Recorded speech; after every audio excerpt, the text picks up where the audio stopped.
আগামীকাল যেহেতু বরবাদ সিনেমার টিজার আসছে, সেখানে তো নিশ্চয়ই তোমরা পুরোপুরি ক্লিয়ারই হয়ে যাবে। নমস্কার বন্ধুরা, আমি রূপম চলে এলাম নতুন ভিডিও নিয়ে। দেখো, তোমাদের অনেকেরই মন্তব্য, অনেকেরই যেটা স্বীকারোক্তি যে বরবাদ সিনেমার মধ্যে যিশু সেনগুপ্ত থাকছেন না। এটা পুরোপুরি গুজব, এটা সম্পূর্ণ মিথ্যা কথা। এবং যেহেতু প্রোডাকশন হাউস অফিসিয়ালি কোনো ঘোষণা করেনি, তো যিশু সেনগুপ্ত থাকছেন না। আমি এটার জন্য বরঞ্চ প্রোডাকশন হাউসকে অনেক ধন্যবাদ দেব যে তারা এখনো পর্যন্ত কিন্তু সত্যি কিছু বলেনি। তারা কিন্তু এখনো পর্যন্ত কিছু রিভিল আউট করেনি, কোনো কিছুই রিভিল আউট করেনি। না ইদিকা পলের লুক, না যিশু সেনগুপ্তর লুক, না বাদ বাকি কাস্টিং এর লুক। তোমরা বলো না কিছু দেখতে পেয়েছো সাকিব ভাইয়ের ওইটুখানি পোস্টার ছাড়া, মানে ফার্স্ট লুক মোশন পোস্টার ছাড়া কাউকে কিছু দেখতে পেরেছো? কাউকে কিন্তু দেখা যায়নি। মিশা সওদাগর আছে প্রথম থেকে, সেটা আমরা জানি, যারা যারা আছে জানি, কিন্তু যিশু সেনগুপ্তকে নিয়ে সন্দেহ তোমাদের এখনো কাটছে না।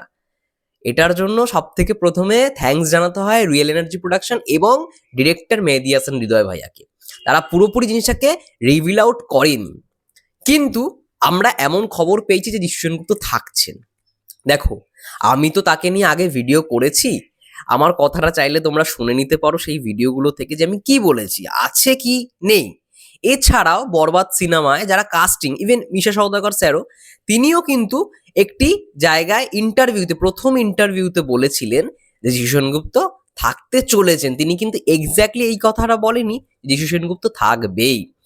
তো সেই জায়গা থেকে কি মনে হয়, আগামীকাল তো টিজার আসছে, তো আমরা তো বলে দিতেই পারি যে হ্যাঁ টিজারে উনি আছেন। দেখা যাক না কি হয়। আগামীকাল টিজার আসছে, তখন তোমাদের থেকে আমি কমেন্টটা পেতে চাই যে দাদা তুমি ঠিক কথাই বলেছিলে। এই কমেন্টটার অপেক্ষাতেই আমি রয়েছি। দেখো, কখনোই কোনো প্রোডাকশন হাউস, বড় প্রোডাকশন হোক বা যাই হোক না কেন, যখন তারা সারপ্রাইজ নিয়ে, মানে সারপ্রাইজ দিতে চায় তাদের ভক্তগণকে, কখনোই কোনো কিছু কি সবকিছু আগে থেকে রিভিল করাটা ঠিক? তোমরাই বলো না। টিজারের মধ্যে যেরকম রিভিল আউট করাটা দরকার, বা টিজারের মধ্যে একটা ভালো চমক দিয়ে রিভিল আউট করাটা, মানে যদি করা যায় তাহলে সেটা বেশি আমাদের কাছে মানে সারপ্রাইজিং হবে। যেমনটা আমরা তুফানের ক্ষেত্রে দেখেছিলাম। তুফানে প্রথম থেকে শোনা যাচ্ছিল যে চঞ্চল চৌধুরী থাকবে, এবং ওনার একটা গুজব চলে এসেছিল যে উনি ভিলেন সাইড প্লে করছে। তারপরে দেখা গেল টিজারে সত্যি তিনি আছেন। এবং হ্যাঁ, তার আগে দু একটা ইন্টারভিউতেও তিনি বলেছিলেন যে হ্যাঁ, তুফান সিনেমায় একটা বিশেষ চরিত্রে আমি থাকতে চলেছি। তো সেই অনুযায়ী কিন্তু মানে তুফানের টিজারে জাস্ট তার একটাই ডায়লগ ছিল, একটাই সিন ছিল, তুফান খুব ভয় পাইছি রে, ও ওটা সেরা, ওটা সেরা ছিল। তো দেখা যাক না, আগামীকাল তো বরবাদের টিজার আসছে, এমনই একটা লুকে রিভিল করা হলো যেখানে একটাই ডায়লগ বলবে যিশু সেনগুপ্ত। বরবাদ মানে সাকিব ভাইয়ার এগেনস্টে। আমি শুধু জাস্ট এই টাসেলটা দেখতে চাই, যিশু সেনগুপ্ত ভার্সেস শাকিব খান।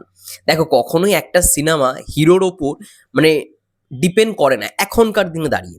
হিরোটা মানে হিরোকেও যতটা স্ট্রং হতে হয়, তেমনি ভিলেনকেও কিন্তু ততটাই স্ট্রং হতে হয়। এবার এইখানে বরবাদ সিনেমায় অ্যাকচুয়ালি কি ভিলেন যিশু সেনগুপ্ত, সেটাও কিন্তু আমরা বলতে পারছি না। তোমাদের মধ্যে আগে এই জিনিসটা ক্লিয়ার হোক যে যিশু সেনগুপ্ত আছেন কি আছে না, এটা তোমরা কালকে বুঝতে পারবে। আগামীকাল তোমরা বুঝতে পারবে যখন টিজারটা আসবে।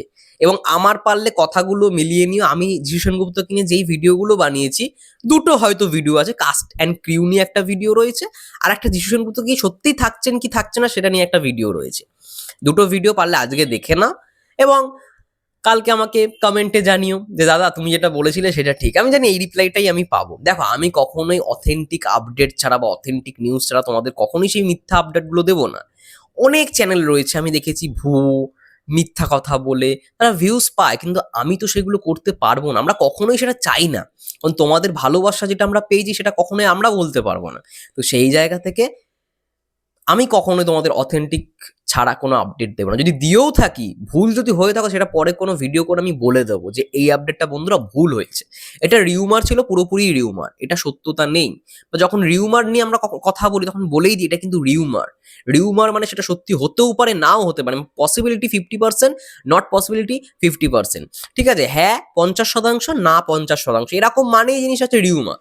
তো সেই জায়গা থেকে অনেক খবরই রটে যেগুলো ভুল, পুরোটাই মিথ্যা। যাই হোক, এটাই আর কি মূল আলোচনার বিষয় ছিল।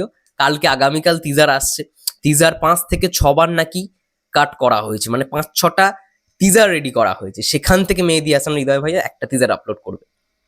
মেন যেটা ফাইনাল কাট, ফাইনাল টিজার যেটা মানে টিজার যেটা হয়েছে সেটা 6 নম্বর পজিশনে এসে কাট করা হয়েছে 6 টাইম।